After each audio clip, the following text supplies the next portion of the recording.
சின்ன சின்ன விஷயங்கள் உங்களுக்கு அது தெரியாது. இப்போது நீ ஒரு முக்கியமான துறையோட செக்ரட்டரி, ஏஎஸ் ஆஃபீஸர்னு வச்சுக்க. For example town and country பிளானிங்கோட செக்ரட்டரி, ஓகேவா? உனக்கு மனைவி இருக்குது, 2 சின்ன சின்ன பிள்ளைங்க இருக்குது. உனக்கு உங்கள் பிள்ளைங்க 10 வயசு 12 வயசு இருக்குன்னு வச்சுக்க. அந்த பிள்ளைங்களுக்கு ஐபிஎல் மேட்ச் பார்க்க ஆசை இருக்குமா இருக்காதா? இருக்குது சார். இருக்கும். நச்சு பண்ணோம். ஏமா அங்கே போய் அதெல்லாம் புக் பண்ண முடியாது, பூரா பிளாக் மார்க்கெட்டில் விற்கிறாங்க. ஐஸ்கிரீம் அதிகாரி பிளாக் மார்க்கெட்டில் விற்கிறதுக்குனே தனியாக கவுண்டர் போட்டு இந்த வேலையை பார்த்துட்டு இருக்காரு.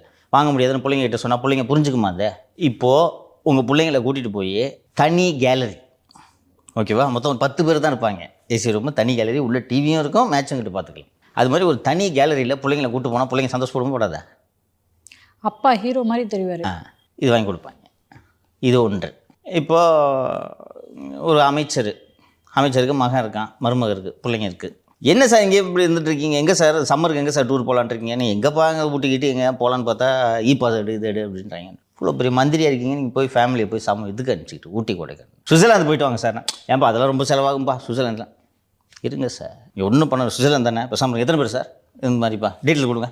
நாளைக்கு காலையில் ஏர்போர்ட்டுக்கு கமர்ஷியல் ஏர்க்ராஃப்ட் இல்லை, தனி விமானத்தில் போவாங்கன்னுவாங்கல்ல, அது மாதிரி அங்கே வந்துட சொல்லுங்கள் சார். அப்படின்னோடனே நீ உன் ஃபேமிலி பிள்ளைங்க தனி விமானம் போய் ஏறினோடனே நீ மட்டும்தான் இருப்ப விமானத்தில். விஜய்க்கு அப்படி தானே சார் தனி விமானம்?